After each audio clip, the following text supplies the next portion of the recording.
What's up, y'all? We're here in Texas at Golden Hill. It's a little chilly today, creating a psychic garden.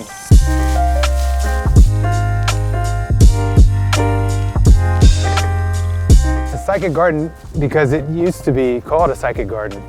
Back in the 1400s, they would use these psychic gardens as medicine gardens. These are some of the herbs I am going to feature. Basil, king of herbs; rosemary, immune booster; stevia, natural sweetener; garlic, antibiotic; cilantro, toxin remover; mint, anti-inflammatory; dill, heart health; oregano, fights colds; pine, that third eye opener. I love it because in Egypt, you know, they had the pine cone by the pine hill, and it's just, God, let's get back to nature, y'all. So we're getting the soil and we're gonna put here and replenish this depleted soil. What happens is when these plants, and you gardeners know that when your plants thrive and they suck all the nutrients out, and they're basically giving it to you in the medicine of the fruit and the herbs and vegetables, that you have to keep replenishing it. So I've been growing some soil for the last 3 years. So to have that and to have my plants, you know, get that nourishment it's key. I mean, look at that. That was once a hard green ball. Now it's just devouring into nutrient dense soil. Look how those leaves have just turned into that soil.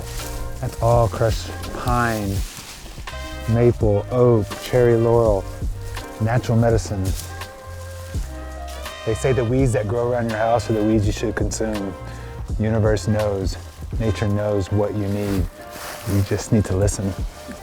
I've been cultivating this for a few years now, and I'm really excited to use it and see the benefits that's gonna have into my fruits and vegetables. We offer this to the people that come to Golden Hill for medicine. It came to me in a meditation that I need to stop burning these leaves, and studying YouTube videos and seeing the farmers out there saying how much nitrogen's in this, and I know nitrogen is good for plants. I'm not a farmer by all means, my grandparents were, but learning it as I go is a lot of fun, and exploring this whole realm of natural circadian rhythm of the foods we eat. And I just feel like, you know, these trees speak to me, and they've told me a lot. And it's amazing when you let nature speak to you and you follow your true mission and your true path. Can't go wrong with nature. See how you get your workout too, man.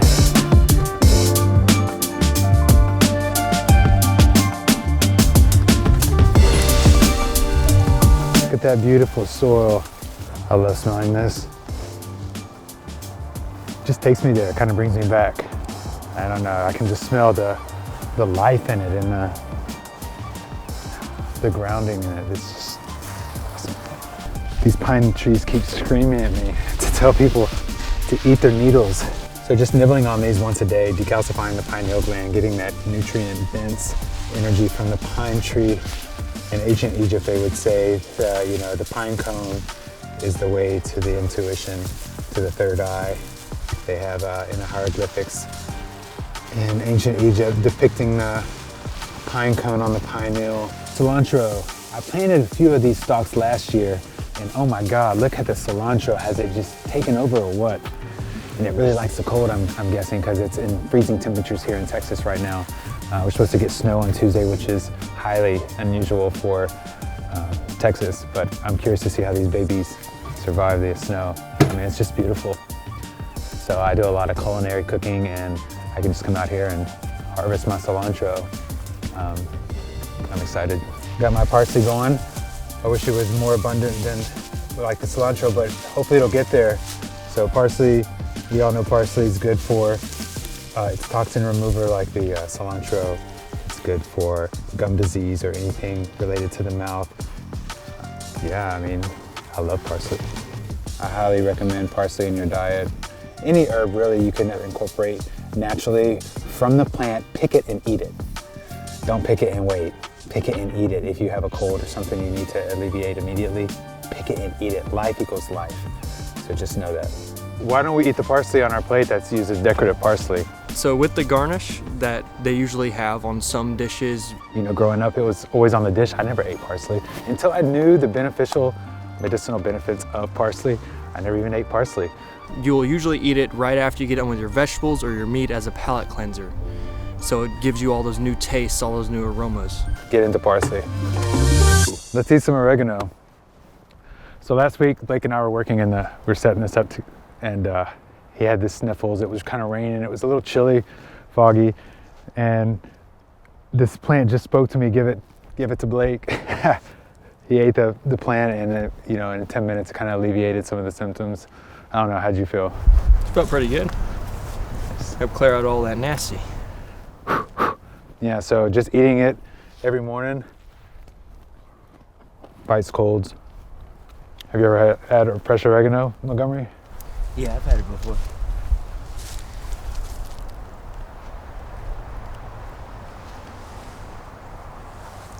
It's not the best tasting thing, but you know, it's Could taste worse. Didn't taste too bad.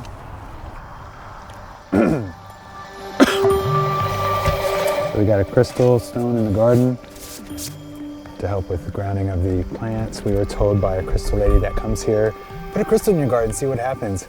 And we did, and that garden exploded. It was wild to see. So this is a red agate. It's good for reducing stress, boosting confidence, and balancing harmony, which that's what I'm doing here. I'm balancing the harmony of the earth. So one of my favorite trees here is the pine tree. The bark. I mean, literally, you can eat this. If you have a cavity after eating this, getting it in there, you won't have a cavity any longer. I tried it when I first moved here, and the spirit said, eat the pine, and I ate it, and it just was so gritty in my teeth. Those of you know that have eaten pine, you know that it just gets in your, it cleans everything out, so it's super bitter. And the whole tree's edible. I mean, you can eat the cones, the needles, the bark. You can take the sap, it's coming out right here. And what I like to do with this right here is take it, I'll smash them up and then burn it and do a meditation with it and really connect to this tree. All trees have natural oils to them, and that's how we get our incense. That oil right there, it's gold.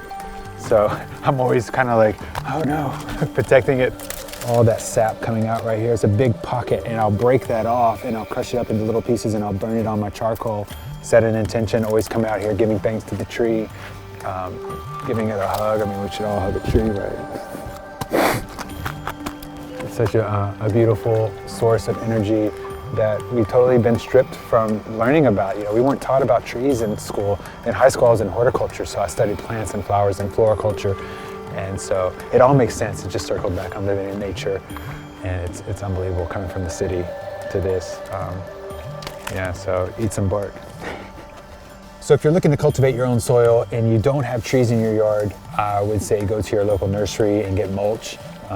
There's a lot of good nutrients in mulch and some of the organic feeds. If you do have trees, keep an area in your backyard and just rake all that stuff, water it down. You can compost, and it's even a bonus. The time is coming where we're gonna need this, y'all, and let's be well.